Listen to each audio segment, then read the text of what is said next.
なんだと。説明が必要かね。いや無理だって。でも早八は薄い本ならマストバイだよ。っていうかマストゲイだよ。何言ってるんですかこの人。やさぐれた感じの飛行士を王子様が純粋無垢な温かい言葉で巧みに責める。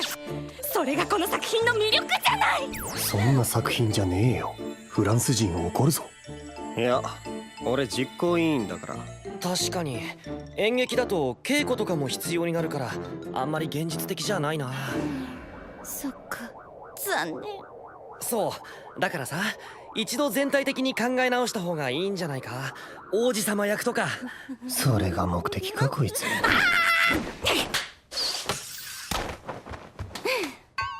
やさぐれ感はちょっと減るけど、まあこんなところかな。俺は結局出なきゃいけないんだな。お、そのやさぐれてる感じいいね。決まってないのはあと衣装だね。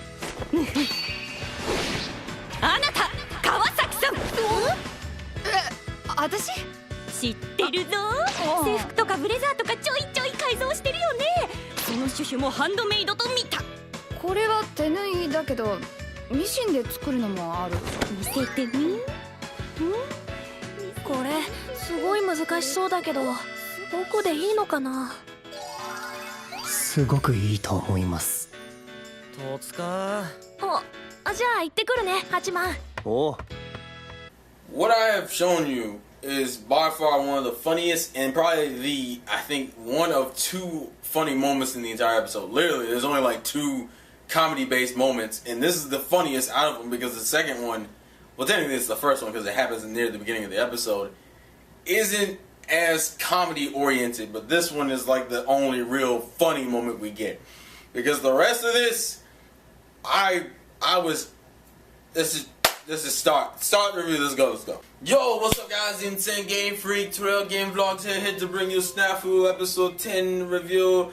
This episode was one of those episodes where the episode itself didn't piss me off because I understood where it was going and I enjoyed it. It's because it effectively annoyed me like it was supposed to. Because that's what it is. That's the whole concept of this episode. Is frustration and irritation. Because the whole premise in the episode really isn't. There's not really too much to really go off on, but the simple fact of the matter is this.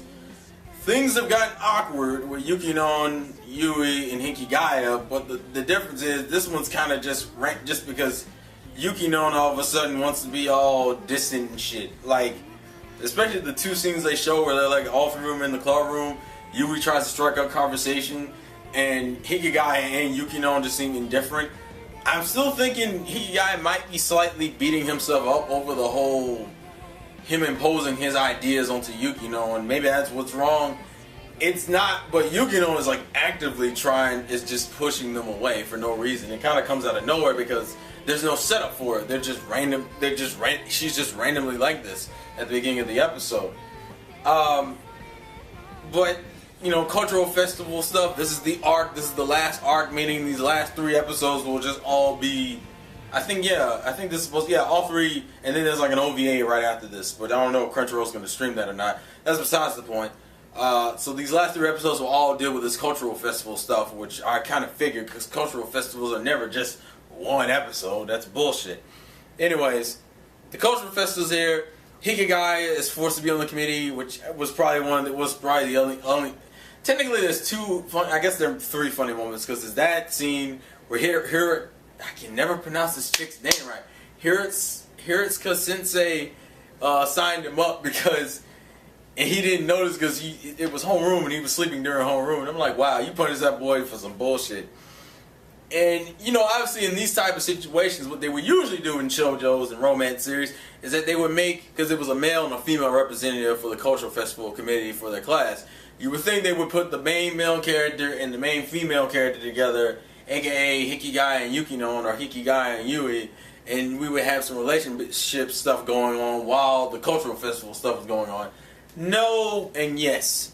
No, they picked a random chick from the class who you will, by the end of this episode, hate, Sagamine, to work with him. even though she's not really working with him.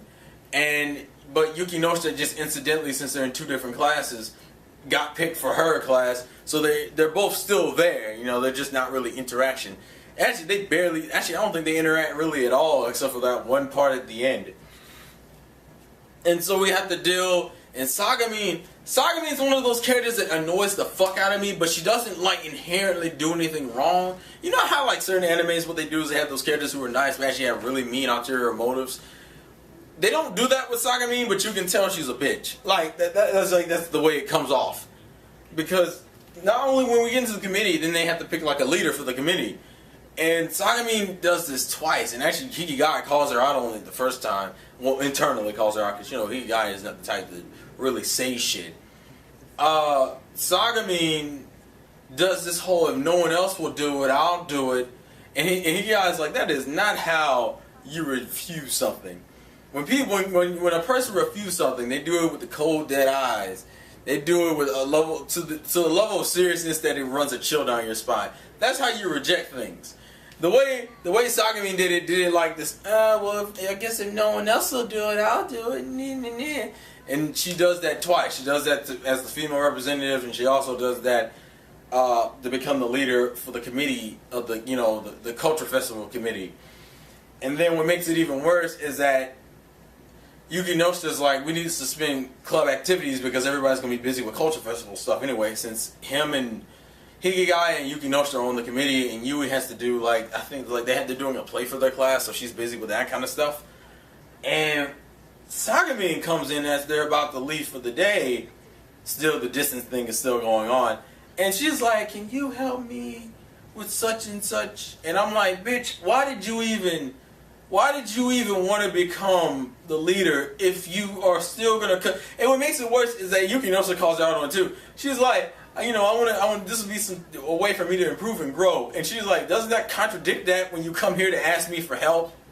You're asking, essentially what you're asking me for is to help you grow in this situation. It's like, no, because, you know, I don't want to mess anything up, and, you know, I can still grow this way. And she's like, well, if you're just asking me to help you with work, I guess that's fine. And then Yui's just like, what? Like, there's this scene where she's just kind of like, what? Didn't you just say like a minute ago that we're just suspending the club activities? Why the fuck did you accept that request? And they kind of have a little, it's probably the first fight those two have had. It's kind of weird. And Yui kind of storms out. Hikigai, once again being the character that just doesn't give a fuck, goes out to, like, and that's actually the biggest thing with this episode. You're going to constantly keep seeing throughout the episode Hikigai having these moments of, I should say something, but it's not pissing him off enough for him to just say something. That's really how Hikigai is the entire episode. Because you and him have kind of a cute moment. She kind of says some suspect shit about Yukinoshita, about how she thinks she likes her more than she thought she did, and Hikigai is like, why the fuck are you telling me that? Also, Hikigai is now chained to that premise that I don't remember him confirming that he agreed to, but the problem is about, you know, if Yukinoshita's in trouble, then save her, which is obviously what this episode straight out shows it. You literally get to see Yukinoshita break down. It's actually kind of weird because it's like that silent breaking down. Like, they don't really act, they don't over dramatize it. Like, she doesn't, you know she's breaking down, but you can't really see it. That's how it works. Because, and this is what Sagami pisses me off. Almost the entire fucking episode, she's with her fucking friends giggling in the background like an asshole. Lazy as fuck. It got to the point where, like, because like in the beginning she tries to do it, and Yukinoshita obviously is set up to be better for the job.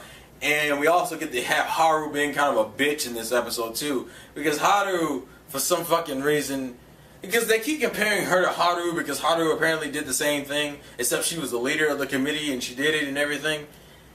And so they keep comparing her to Haru, which obviously gets on Yukinoshita's nerves. And then on top of that, Haru wants to quote-unquote volunteer, and thinks, first off, busses out. Well, she kind of busses out Sagami because Sagami runs late because she was dicking around. And then she kind of contradicts it and acts like all girly and shit. And then she busts out Yukino about how Yukino was mean to her and wouldn't let her volunteer. And fucking Yukino, it's just like, and you're like, this girl is broken down at this point. She already has these issues with Hikigaya and Yui because she won't admit anything about the car stuff. On top of the shit with Haru comparisons, and then Sagamine being a lazy piece of shit. Fucking is like, we're part of the culture festival too. I think people should be able to take time off and fucking work on their own classes. And I'm like, bitch, you were the leader of the committee. Why in the fuck are we in a committee if everyone's dicking around? And this unfortunately puts a fucking extra workload on everybody who actually is working because now they're behind schedule. Yukinoshi's like, no, that's not what we need to do. But Sagamine's on some bullshit. So Yukinoshi's working herself to the bone, fucking doing virtually everything. It got to and they show the subtle hints how fucking how you still need the leader's approval on certain things, on the volunteer things. She's like, I'll just give you the stamper and you can do it yourself. And I'm just like, what? I'm just like, bitch. And what pisses me off is you keep seeing these fucking scenes where she's talking to her friends and Hikigaya walks by and these bitches are laughing about something and they annoyed the fuck out of me because I'm like, what? I feel like she's that type of chick who fucking acts like she's reluctant to do something and then when shit goes well, she'll take full credit for it. That's what she feels like to me. And I can see Hikigaya getting slowly but more frustrated through the damn episode because he's in there too. He's seeing all of this, and because of the way he is, he's still in the I don't give a fuck mode. But I guess I'm betting the culmination of these last 2 episodes will be him giving a fuck because he kind of breaks near the end of the episode. There's 2 scenes that show it: his little speech scene and the bathroom scene, which people didn't really think is important. And it's not really important to the extent you think it is, but it is important enough. First off, and then we had the little ridiculous ass comedy scene with the play and Hina being a fucking gay fanboy, which I'm not really going to go too much in depth on because you've seen the entire clip of that scene. But the scene at the end where Hayama comes in to kind of turn it into a volunteer report, him and Hikigaya having a conversation, and Hayama mentions the fact that you need to let other people help you because you doing all that yourself. You were wearing he straight out says it. He's like, you were wearing your ass out. You look worn out. You were about to break down. And then everyone's like, help, others helping, you're supposed to do it's that typical slice of life bullshit where it's everybody should help each other. And you should help one another. And Hikigaya brings up, once again, it's a pessimistic and dickish viewpoint, but it's a viewpoint that you never see addressed in other shows. Hikigaya is like, you all are right, but the way it comes off, and at least the way he says it, he's like, the way it comes off, it makes it sound like working by yourself is alone. Why should a person who has spent their entire life working alone, which Yukinoshita has for the most part, and doing everything by herself, why should she be denied the option to do that? And see, Hikigaya, what he ends up doing, he slips. He fucking actually says some of this out loud. He says it in a really condescending way. I'm gonna see if I can quote this straight out, but he's like, it's like, it is important to have, to rely on others, but the problem is that everyone else here wants to do that. He's pretty much drawing attention to the fact that no one wants to hold their own weight. They all want to rely on each other like lazy assholes. And Hikigaya had caught him, so he's like, oh shit. And you see the scene where he's trying to bullshit it to make himself sound like he's selfish. And he has the worst poker face. He has this really fucked up bullshit face where he's trying to sound like an asshole. And everyone buys it because it's Hikigaya, but you can see it on his face. He was bullshitting. He fucking caught himself, and he was like, "Oh, what did I do?" And he had to and they don't even show him do any internal dialogue about it. But that's what you can see. Yukinoshita obviously takes him at face value that he is being an asshole, and he's like, "Oh, we'll try to work lighten," because he makes it sound like that he's complaining because of his situation, that he has to do all this extra work. Not as a general thing, because that's just not the way he rolls. Which that was one of the scenes. That was one of those pivotal moments where you were like, yeah, it's fucking with him. And then the part at the end where they show the bathroom scene where he's in the bathtub and his sister is in there brushing her teeth, and you know, fucking Hikigai is in the bathroom sighing and kind of like just groaning and shit. And she's like, "Oh, my brother sounds like he's actually tired." Because obviously he wouldn't be tired or frustrated about anything, because nothing would be bothering him. Because as he said, up until the last episode, he was fine with the way things were. But this is inherently bothering him to the point where he's actually groaning and sighing about it. Like he's annoyed. He's annoyed, but he won't admit it. That's the whole point of this arc, I can tell, is to get Yuki Noshita to open up and to get Hikigai to fucking to say something. Actually, yeah, it's essentially to get both of them to open up. Both of them to say what they want to say. Because Hikigai is still trying to go into this I don't give a fuck mode, but it's like, Hikigai, come on.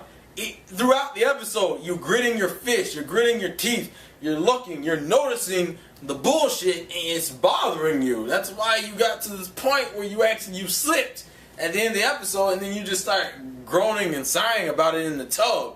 It's fucking with Yuki Noshita. And at the end of the episode, we find out that Yuki Noshita has been is sick. Like, there's the day they were supposed to come, the next day she doesn't come into school, and it's like, oh, Yuki Noshita's sick, and you're like, damn, you broke that woman down. And we're gonna see if Sagami can handle it by herself. Cause she annoyed me. She annoyed me. And you even caught it. You was like, I don't like the way Sagami's handling this. And at that point in the episode, we don't know shit. We hadn't seen her be a bitch yet. Her an indirect bitch. But you caught it. And it's... I feel like she just likes the credit. I think she just likes the fucking attention, to be perfectly honest. I need to know what Haru's goal was there. I don't know if she's intentionally trying to break Yuki Noshita down to get her to open up, or if she just did that to be an asshole. Because there's like, as I said, that scene annoyed the shit out of me, where she just kind of like, she kind of bust out Yuki Noshita for no reason, and Yuki Noshita was just kind of, and Yuki Noshita being Yuki Noshita, once the same thing as Hikigai, kind of refused to address the situation fully, so they're kind of like, whatever. But Yuki Noshita, it's just like, this is that episode that will annoy the fuck out of you just because of what you're seeing. Not because the episode is supposed to be showing this. This is their way of character development. You have to break both of these characters. You have to push them to the breaking point where they're like, fuck it. That's the whole point. At least that's what I'm getting is that this episode shows them slowly breaking down to the point where they both just kind of like, fuck it, and just kind of open up. That's the whole point. At least that's what I think. But you got some of your thoughts and theories in the comment section below. This has been the Insane Game Freak. Likes the gameplay to win. Lots of game from your boy Todoretta. If you want to watch my team romantic comedy SNAFU, there will be a link in the description for the Crunchyroll link. And if you want to sign up for a free trial, you can do that at crunchyroll.com tdthekid, and that would help you out, and that would help me out. The anime subscription is literally like $8 a month. It's cheap. It's the Crunchyroll. It's the anime Netflix. Anyways, thank you guys for watching, and I'll catch you guys later. Peace! 僕は何にも分かってなかったんだ。言葉に騙されるべきじゃなかった。彼はいい匂いがしたし、いつも輝いていた。仕方ないよ。君はまだ若い。彼の愛し方を知らなかったんだ。